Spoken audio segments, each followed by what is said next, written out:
Welcome to the first ever Rob's interview podcast. I don't know. By this time, we'll have a name when it actually is out. We've done a couple interviews. We don't have a name yet. But anyways, I'm here with Tyler from the Tisburys. What's up, buddy? Yo, what's up, Rob? Thanks for having me on. I appreciate it.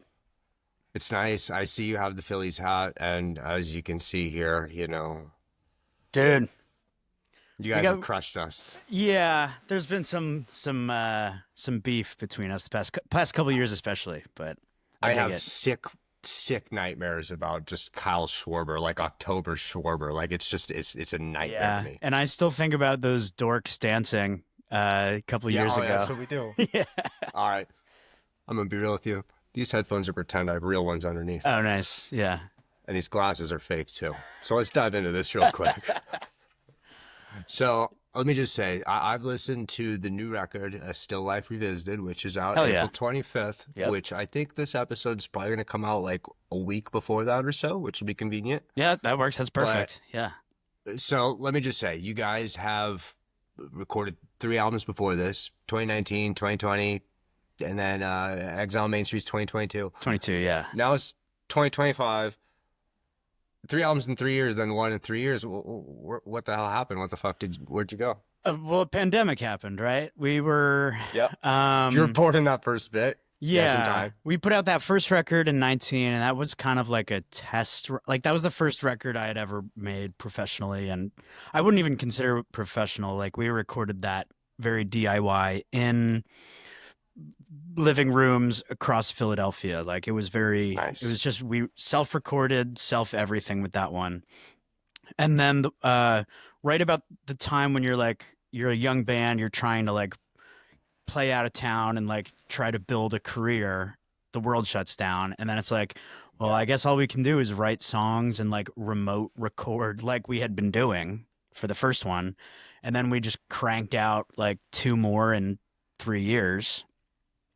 And that was Sun Goes Down and Exile on Main Street. And then when it came to this record, this new one, Still Life Revisited, feels like the first like professional Tisburys record in a way, where it's like we cut this in real studios with real producers who have worked in like varying degrees of like success and within the biz. Like we really took a conscious effort to take our time and work with like really cool people and build a record that is really strong, that could be heard not just in Philadelphia but elsewhere as well.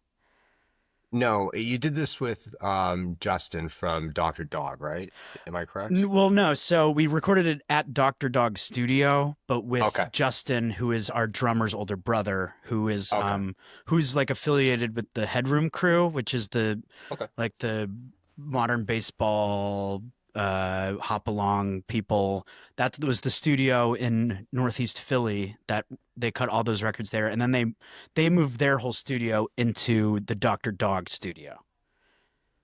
So I know Dr. Dog for 2 reasons. One, I understand they're like the Tragically Hip or like the Bruce Springsteen of Philadelphia, but I know. Do you know the YouTube show What Makes This Song Stink? Oh yeah, Pat.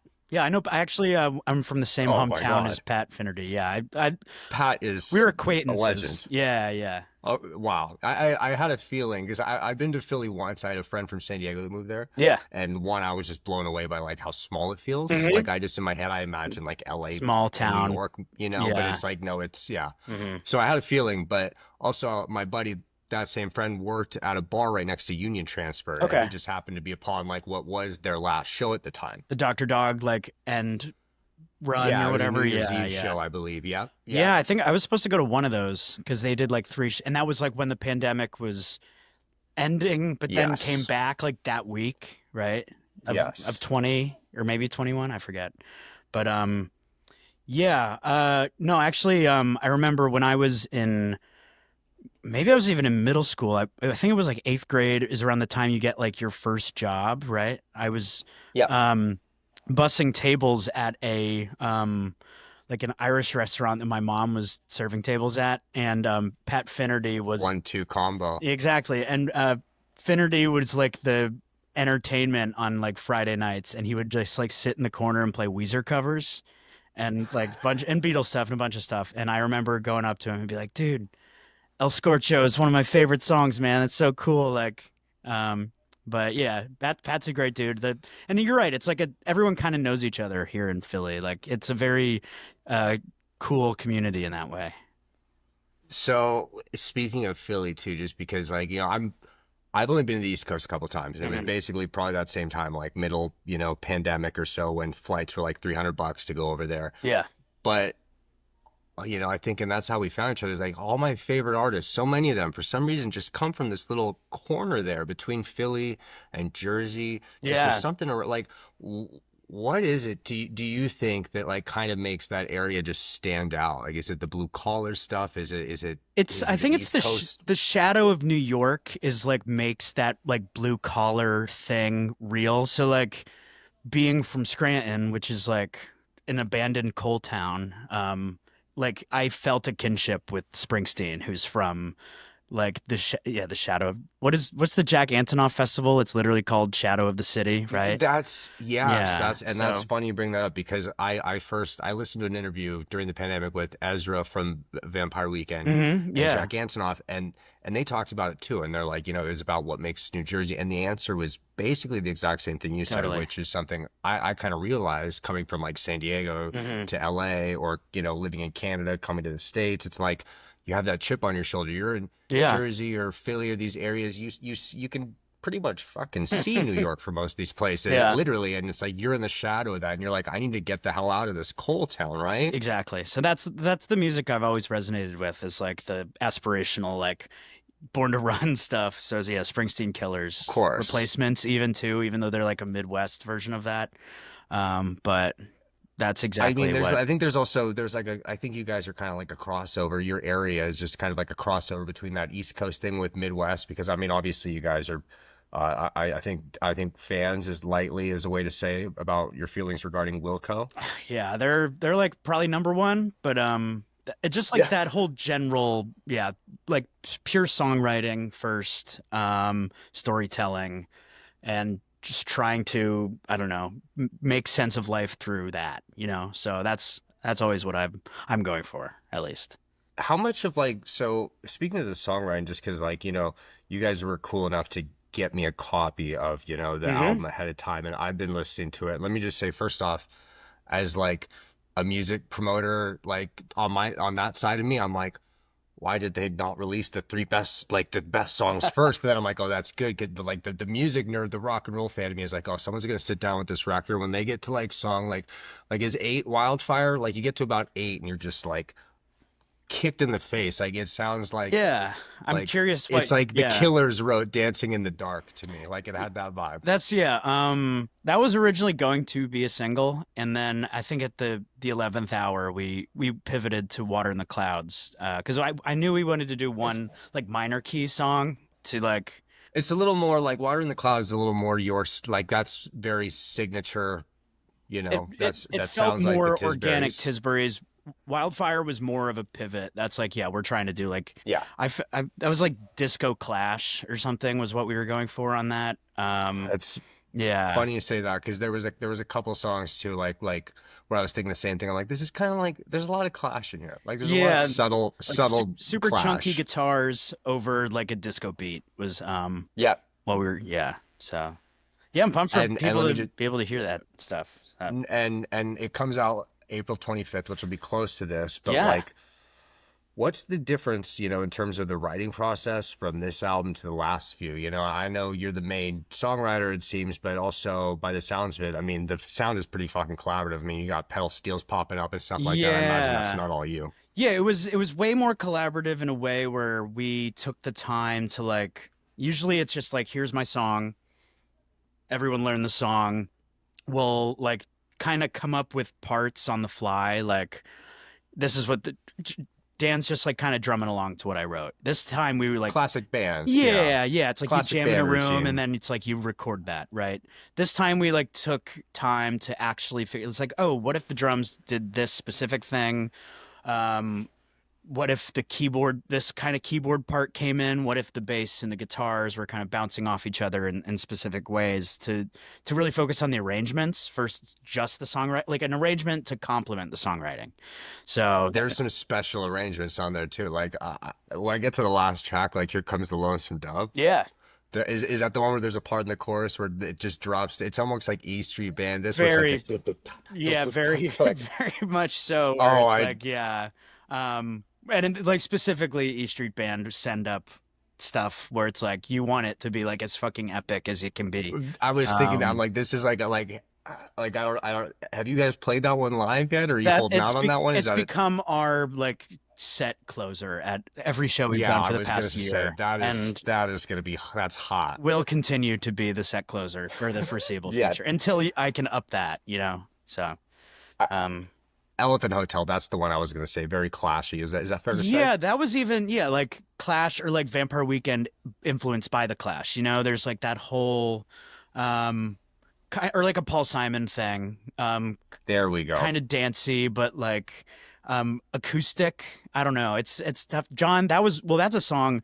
Speaking of collaboration, that was a song that John just sent me like 30 seconds of music of that without any melody or lyrics on top. It was just like kind of this rhythmic beat with the acoustic guitars, and then I kind of deconstructed it and wrote a song on top of it. So that's how that song came together, which is kind Okay. of a cool way to write music, which I think adds like I would never have came up with a song like that without John's input and having that piece of music to write over, which was really fun.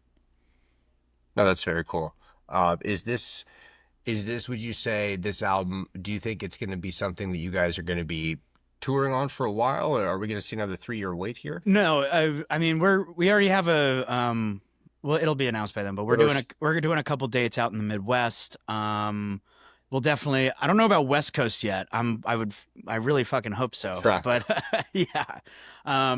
Maybe by the end of the year. That would be a goal, or early next. We'll see. But yeah, we're definitely gonna play a bunch, but we've already started working on new songs. And like I've been writing this whole time. So it won't be 3 years. It'll be like probably a year and a half too before the next one. But it's just that, I mean, like I've said, the goal is just to keep making records and to keep building a career and a discography that is exciting and creates its own world. Because my favorite bands are always the ones that have those like careers and eras where you can Well, look back at, like it's like, oh, I really liked those, like albums 3 through 6 were like my favorites yes. for that band, you I know. mean, you're also a bit of like a songwriter in the sense of like I think that's what you nerd out on is like I want to write these songs. I want to get Yeah. these songs out. It seems right. Totally. And like different styles of songs. Like I'm always like making playlists of like, oh, I really love like like we don't have a song that's like a shuffle. So it'd be cool to like I've been working on like, oh, maybe I should write a shuffle song, or like maybe like the song that has like the beat. I have Me and Dan always like joke about this, but I have like playlists of different drum beats where it's like, oh, we have the Be My Baby beat, boom, boom, boom, tsh, boom. Yeah, Yeah, so I yeah, have of like course. 30 songs that all just have that beat. So it's like I gotta write a song that has the Be My Baby beat. So it's stuff like that. Yeah, just like history of music is like something that's very It's intriguing funny you to me. mentioned that the last song I recorded with my band, my last band, I did one a few years like after we split, kind of solo. But like in the bridge where it stops for it goes back to the last chorus, instead of having like a big fill or something, I was specifically like, no, you just do the Be My Baby. Oh Like yeah, yeah, that. yeah, That's yeah. there's already a perfect drum part. We're just gonna lift that. It's two Yep. seconds. Like Yeah, we don't have to make anything else up. it's universal language. It's so cool how that stuff all works. Like, yeah, Springsteen has like 20 songs that have that. Yeah. Exactly. It all could, I hate to be bringing up murderers, but yeah, have you seen the Phil Spector movie, the HBO one The one with Pacino? with Pacino? Yeah. Yeah. I definitely have seen parts of it years ago, but There's this great part in it where he talks about he goes up, he's like, then he puts on, the Righteous Brothers, and he's like, the first time you ever touched a breast, my song was playing. And it's oh just like yeah. that's like the magic of, Yeah, songs and yet the totally. person behind it. So that leads me to my, next question here. Yeah. Give me your top five songwriters. Top 5 songwriters. Damn. It's a tough one. Yeah. I mean, Bruce is number one. Probably Bruce and Tweety are like 1A, 1B. That's fair. That Um, sounds about on track. yeah. Um, Paul Westerberg. I like. I'm trying to think out of the box too, because I feel like I'm I constantly really coming back to like those that's the best guys. band. That's the best band that Yeah. should have like that. They Um. should have. That should have been the biggest band in Yeah. the world, but they were just fucking yeah. I love Ezra Koenig's songs. I think he's like a brilliant like thinking about music and like recontextualizing things in a cool way. I was gonna say a lot of when you mentioned like really breaking things down into drum beats and the like Yeah, thinking rhythmic first and things like that. That's how a totally. lot of traditional like rock music or American songwriting style in the sense of like you sit down with a guitar or piano, you're thinking if you're thinking beat first, it reminds me very reminiscent of that Vampire Weekend thing. Yeah, yeah. Sharon Van Etten is one of my favorite songwriters. There we Another go. another Jersey person, right? Like from that shadow. Her new record is fucking unreal. Have you heard it? The Uh-uh. Sharon Van Etten and the Attachment Theory. It's like probably my favorite of the year so far. All Um, right, we're adding it to the list. We're gonna hear it yeah, it's tonight, and we'll have basically some like words on it. what if Springsteen songs were like with Depeche Mode as the backing band? It's pretty sick. Okay. And Okay. then Like Warped Tunnel of Love. Yeah. but like it's very dark. Yeah. And I feel like I gotta do a West Coaster for you. It's tough. Yeah, it's tough. I mean, we got Brian Wilson, we got Rivers Cuomo. From very good ones. God, let me see here. What do I got? We got Phil Spector. We got, Phil Spector. Yeah. we got some Yeah. guys. Um, Let me see. I'm like looking at my crap right here. Um, how about like I like get like a Taylor Goldsmith from Dawes. He's pretty Okay, good. there we go. There's a There we West go. Coaster, right? There we go. Yeah, representing the West Yeah. Coast. And then I feel like you need a UK person. Joe Strummer, maybe. I don't know. Yeah. Yeah. I've Yeah, I was gonna I've say named like a bunch. Jenny Lewis, Brilo Kiley, that's a West Coaster, right? Yep. She's Yep. LA And born they're and bred. back. Yeah. Yep, that's a true LA kid. Yeah.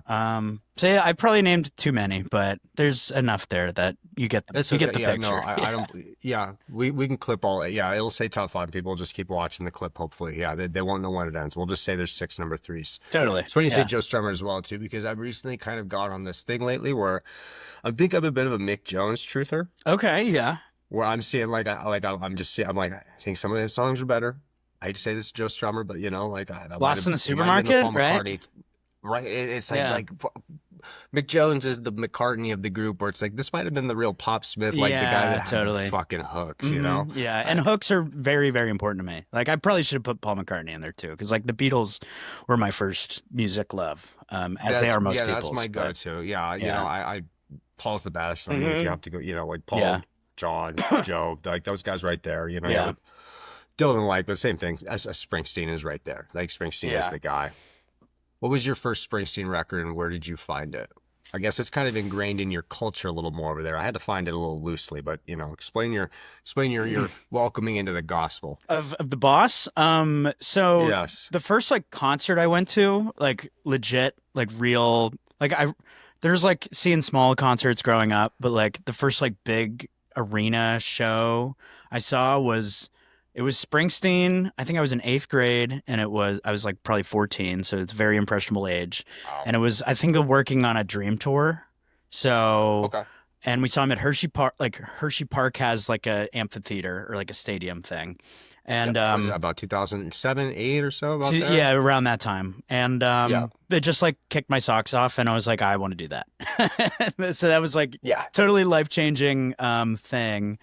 And I don't know, I just like started there, and my dad had all the Springsteen records. So the first one that I think Wild and the Innocent and the E Street Shuffle was the first one that I like picked up and like put on my little crappy MP3 player and just like listened Wow. to on the bus every day. That between that and Born to Run, I think were that. Okay. So it's just like, yeah, sitting on the bus and taking that long trek to school and just like cranking this stuff into my brain. We're going specifically 74 to 75, Bruce. I respect Yeah, that a lot. That's- yeah. So that was it. And then honestly, The Rising too. I just remember listening to that a ton because I mean, 2000s Bruce was like he had that's like kind of the apex for me of like the 2000s Bruce. So I really love the Rising record. I would probably put it in my. I don't know. I go back and forth on my top five Bruce albums all the time. I think Tunnel. like especially if you're going you're going like even just post Born in the USA. The Rising is so far and above the rest of them. I think like there's Yeah. other ones like I like Wrecking I Ball like and Magic. and this and that, Yeah. but there's something like there's no like the Rising is special. It came at like a really special time. Like you know what I mean? Yeah. Like He's it healing came the at the right nation. time. It Yeah. just He's right. priming the We U.S. needed for Obama type stuff. we Yeah. needed yeah we needed Bruce's kind of comfortable liberalism to just Exactly. like Yeah. welcome us and Hmm. calm us. So Yeah. let me ask you a few Philly questions and just Absolutely. kind of get Yeah. you through here. You've seen an Eagles Super Bowl. You've seen two now. You've probably seen Waiting by for now. these guys. You've seen the one though, right? What do you mean? I thought the Phillies won one in about 2011. Am I tripping? It was 2008, and I was in. It 2008. was probably Yes, around the I time I guess. saw Bruce, so that was like I was gonna a say about pretty that time, peak right? time of my childhood. Okay. But yeah, I mean, I wasn't living in Philly then. I was up in Scranton, so Okay. I saw it, appreciated it from afar. But yeah, the Eagles Super Bowl, the two have been nice. I can't lie. One or two. Which one was nicer? Because I've never experienced any. Yeah, I feel like a virgin asking you what like boobs are like. Yeah, the one in 17 was like pretty magic. No one expected it to happen. That was yeah. This time everyone was saying, "Oh, they're gonna lose," but I was like, "No, they're gonna wipe the floor with those like nerds." They're gonna, Yeah, as I someone that called plays it. in the Yeah, Chiefs division and they beat us two times. Like yeah, it wasn't until like after halftime you guys were just killing it, and I'm still like, no, it you don't understand the Chiefs. Like the Chiefs are still gonna win. Like they're losing by like 30 points. I'm like, you never know with these guys. You yeah. never know. It was after Like, that one trust Smith with like 40 yards to Smith, where I was like, "Okay, it's done." Yeah, Yeah, yeah. it was like, okay, this is done. This is done. Cheesesteaks. I've been out there once, so let me just say, I took Yeah. some Adderall, so I had an appetite. My Yeah, appetite was a little totally. suppressed when I off the plane. So I don't know if I was in the mood, but I had the Pats, the Genos. Yeah. I found them to be It's like- overrated. they're- What's the they're true only cheesesteak? They're only good when it's like 3 a.m. and you're leaving the bar. It's the only time Pats and Genos are acceptable. That's what I was gonna say. Like, I was like, these aren't the real. It's not where you This go can't be for it. lunch when you're starving and you want like a real. It's like everyone says Angelo's these days, and I have to admit Angelo's is really, really fucking good. Especially with the spicy whiz.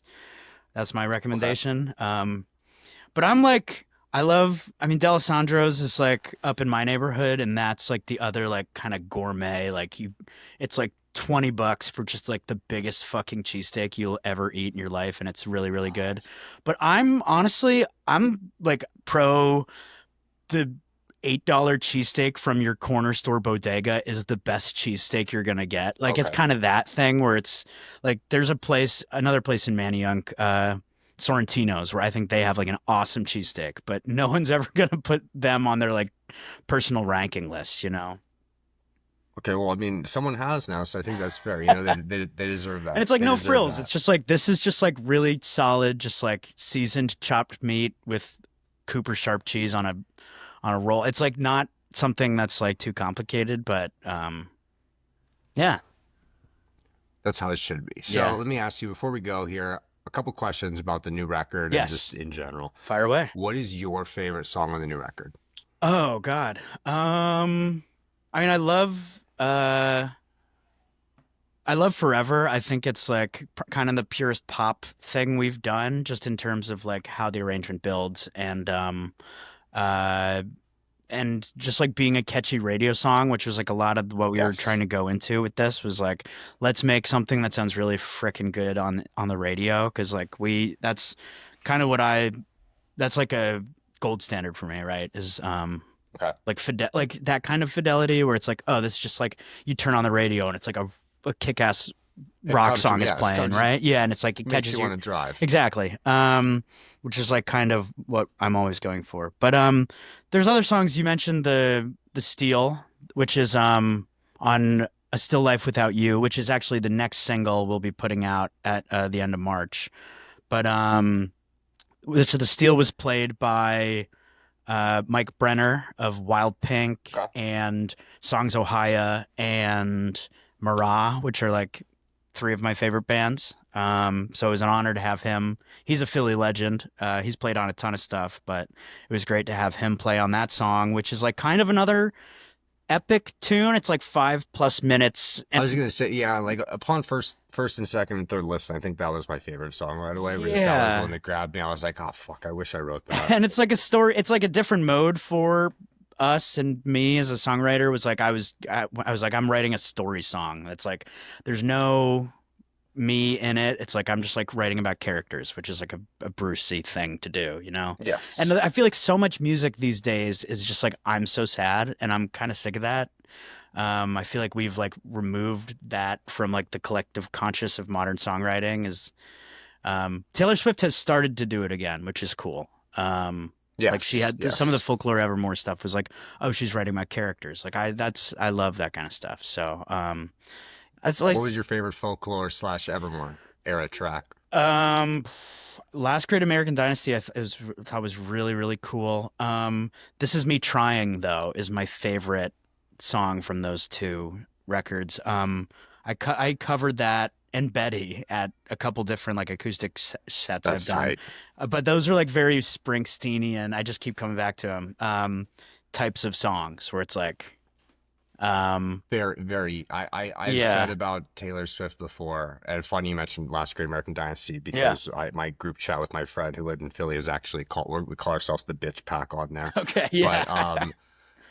But I've said, you know, like since the first Taylor record, maybe the second one, where it's like this is like a Tom Petty, James Taylor, Bruce Springsteen, like that's what this is. She's just kind of marketed as this, but like she's not supposed to be a pop star. If you don't buy her as like her dancing or something like that, she's supposed to be behind a fucking piano. Exactly. Like, that's what you know. A buddy of mine, I work at a record store sometimes on the weekends. I help out, and Main Street Music in Manayunk. If you're ever in the neighborhood and you want to come, I asked I was like, have you heard of this place? I heard it. He's like, I've never been. Yeah, like, I know these guys play JB's a lot. JB's is cool. Exile on Main Street is named after Main Street Music, so that's where we got that from. But a buddy of mine was in there with his kids, and he was like, it was like his daughter wanted a Taylor Swift record. He's like, which one should I like?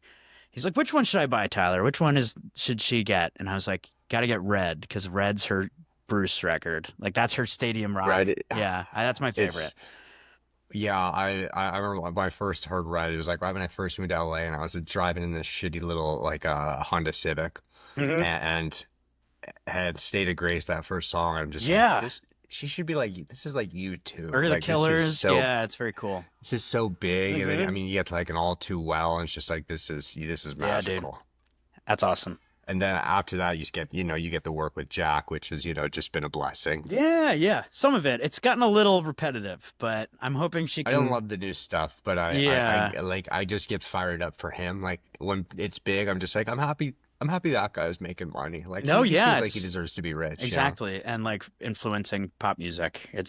Yeah, exactly. Like, like I liked the Max Martin era enough, but we could do something else. Yeah, we can have a little more, less Swedish influence and more American rock music. Which is like, there's, and another thing I really like about your album is 10 fucking songs, and it's about 30 minutes or so, which is just. I was trying to make it was like something that could like stand in the canon. That's my whole thing is something that can like not hold, like just hold up. Something that felt a little timeless. Yes, exactly. It's like that's what a rock album should be. It's like you give someone, it should be a drive's length. I want to be able to finish totally. it. Yeah. Side A, side B, like everything was a conscious decision. Yes. How everything was sequenced. Yes, exactly. And, You do the 4-corner method where you're thinking like, oh, what's the fifth song is almost like a the singles B-side are closer. 3 and 7. Like, Yep. It starts with an intro track. It ends with a big fucking epic 6-minute song. When you meant like, there's a line in the record where you mentioned God and rock and roll, and I'm just like, those two things are like on the same level. It's like exactly rock music, especially like that American rock music, to me is like just so romanticized in my head. Yeah, it's my religion, right? Not to be that guy, but that is it. Like no. What else? And when I listen to it, I can hear that in the music where I'm like, this is rock and roll nerds. Totally. This guy just loves like the sound of it, which is, I think, the greatest thing this country has ever exported. Like, personally, you know what I mean? Like, that's our greatest gift to the world Shout in out the to Brian last Wilson. 70 years. Yeah, it's like we give you great songs about wanting to get in your car and grab a girl and drive the fuck out of town or something. You know what I mean? Like, that's what what this country does best. Yeah. If anything, that's it. Yeah. That's basically, that's you know, when all comes down to it, when shit gets real bad, just like, remember we do that. Remember we do that. Take it easy. Yeah. Last question here. Yeah, what's up? Someone who hasn't heard the band, you know, like say like, you know, you want to show them something, but you know you're not going to be able to get someone to sit down for fucking 30 minutes to hear this. Yeah. What's the Tisbury song that represents the Tisburys the best? Are we going forever? Is it something older? What's the signature, you think? I don't know. They're probably like, let's go for the new one. Let's do like By a Landslide, man. It's like, it's the kickoff song to the new album. It's like it's quick and punchy and drive-in, but it's also comes just right in. And it's like an underdog song, right? It's like even when you think your life sucks, it's like, no, you're living in it right now. You gotta go, you won, man. You just, the fact that you are there and you're existing, and like that's you won. So let's go with that, because I'm pretty proud of that one. And I'm excited for people to hear it. Yeah. It'll be on the May playlist because it will be available by then. Yes, so sick. Thank you for your time. Yeah, thank you for hanging out. Is there anything you want to tell these people that are fucking watching all that before you leave? Just you can pre-order the album on vinyl. We're doing vinyl for the first time. Couple different colors, and via Double Helix Records. And Sofa Burn Records. Variants? Yeah, we've only announced the blue one so far, but there will be more coming. And then and then you can see us we play in Philly all the time, but we're hoping to get we're playing Columbus and Cleveland and Newport, Kentucky and Pittsburgh and a couple Asbury Park. We're playing with do you know the band The Jackknives? Yes. Yeah, we're playing their album release show in July in Asbury. We'll probably be going up and down the East Coast again before the end of the year, so up to Boston and stuff, and down. I'm hoping to get down to like Atlanta and like that kind of East Coasty. Do a little run of the whole whatever, and then we'll see. Yeah, just thanks for listening to the music. I hope you like it, and follow the Tisburys on whatever shit you follow them on the internet. You'll find all the links below. Yeah. I'll put the links for you. Appreciate it, dude. Thank you, Rob. Thank you so much for having me. Time, man. This was a blast. No, of course. Thank you. Talk soon.